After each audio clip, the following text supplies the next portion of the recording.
नमस्कार दोस्तों, आज हम बात करेंगे कुछ ऐसे ज़िद्दी घासों पर जिनको ख़त्म करना बहुत मुश्किल है और खेती में इनके होते हुए खेती करना बहुत बहुत टफ और मुश्किल काम हो जाता है। तो दोस्तों, दो तीन घास ऐसे हैं ना जो बहुत ही ज़्यादा प्रभाव डालते हैं, खेती में उपज बराबर पैदा नहीं होने देते हैं और जो फसल की पैदावार है ना उसको बहुत ज़्यादा प्रभावित करते हैं। तो दोस्तों, उनमें बात करेंगे अपन सबसे पहले नंबर पर मोथा, या अपन क्षेत्रीय भाषा में बोले तो मोतिंगा। दोस्तों, ये ऐसा पौधा है ना कि यदि खेत के कहीं एक कोने में एक बार भी पैदा हो जाए तो उसको पूरे खेत में फैलते ज़्यादा समय नहीं लगता है। दोस्तों, होता क्या है कि इसकी एक जो प्रक्रिया, इसका जो जीवन चक्र है ना, और जिस तरह से यह चलता है ना, तो दोस्तों जैसे जैसे पौधा बड़ा होता है ना, इसकी ज़मीन के अंदर जो जड़ें होती हैं उनमें गांठें पनपना शुरू हो जाती है। गांठों में दोस्तों ये अपना भोजन इकट्ठा करता है और साथ ही इन्हीं गांठों से नए पौधे तैयार होते हैं। और दोस्तों, जड़ें ज़मीन के अंदर अंदर बहुत ज़्यादा तेज़ी से फैलती है, तो ये देखते ही देखते पूरे खेत में बहुत ही अधिक मात्रा में फैल जाता है। दोस्तों, दूसरी बात करेंगे अपन दोप या दाब बोलते हैं, दाब घास बोलते हैं। तो दोस्तों, ये भी बहुत ज़्यादा मात्रा में खेती को प्रभावित करती है। और तीसरे नंबर पर लेते हैं दोस्तों अपन गाजर घास। दोस्तों, गाजर घास इतनी ज़्यादा हो गई अपने भारत के अंदर कि हद से ज़्यादा इस पर कंट्रोल नहीं किया गया ना तो बहुत ज़्यादा मात्रा में खेती करना बहुत मुश्किल हो जाएगा। दोस्तों, इसके फसल पर प्रभाव डालती है, प्लस साथ में ये जो अपना मानव जीवन है ना उस पर भी बहुत प्रभाव डालती है। दोस्तों, बताते हैं इसमें इसके जो बीज पकते हैं, जो बीज हवा के साथ में उड़ते हैं ना, तो उनसे अपने शरीर पर एलर्जी होना शुरू हो जाती है। और कोई कोई एलर्जी तो ऐसी होती है जिसका कहीं वो इलाज ही नहीं हो पाता है।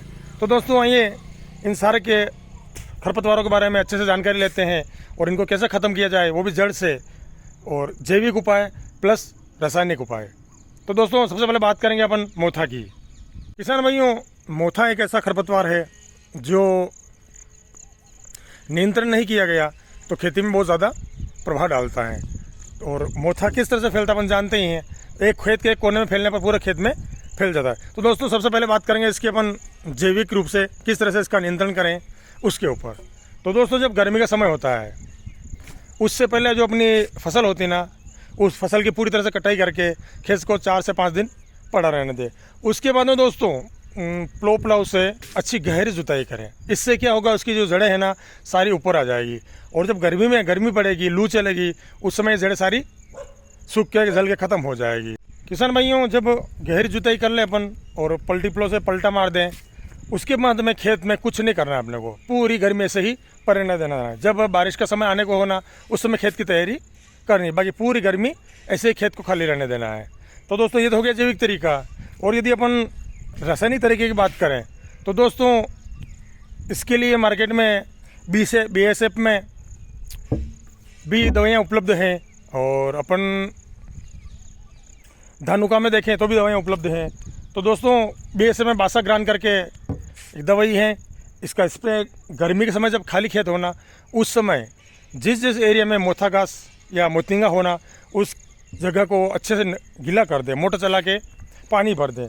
अब जब ऐसा गीला करें कि उसमें कम से कम 3-4 दिन नमी बनी रहे, उसके बाद में दोस्तों इस दवाई को लेकर आप उसके ऊपर स्प्रे कर दीजिए और उस खेत को पड़ा रहने दीजिए। तो दोस्तों, खेत में जब नमी बनी रहेगी और ऊपर से अपन दवाई का स्प्रे कर देंगे तो उससे क्या है, महीना 15 दिन में सारी मोथा घास ख़त्म हो जाएगी। दोस्तों, मोथा घास के नियंत्रण के लिए ग्लाइफोसेट 41% एक दवा आती है, टेक्निकल आता है, उसको भी अपन खेत में स्प्रे करके उसका 4 लीटर 400 से 500 लीटर पानी के अंदर मिलाकर अगस्त के आसपास में, अगस्त से सितंबर के लगभग उसका छिड़काव करके मोथा घास पर नियंत्रण पाया जा सकता है। किसान भाइयों, अब बात करते हैं अपन दूब के ऊपर कि दूब घास पर नियंत्रण कैसे पाएँ। तो दोस्तों, सबसे पहले बात करेंगे अपन जैविक तरीका पर। तो दोस्तों, नम और शुष्क दोनों मौसम में ये घास तेज़ी से फैलती है, मतलब बहुत ही स्पीड से इसका विकास होता है।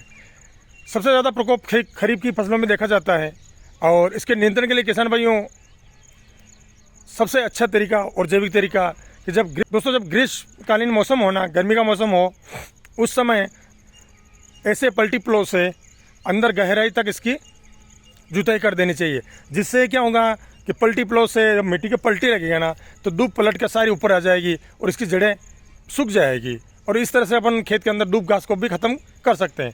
दोस्तों, हम बात करते हैं अपन रासायनिक तरीके पर कि दूब घास पर रासायनिक नियंत्रण कैसे करें। किसान भाइयों, बहुत ज़्यादा तेज़ उमस है और बहुत ज़्यादा गर्मी पड़ रही है।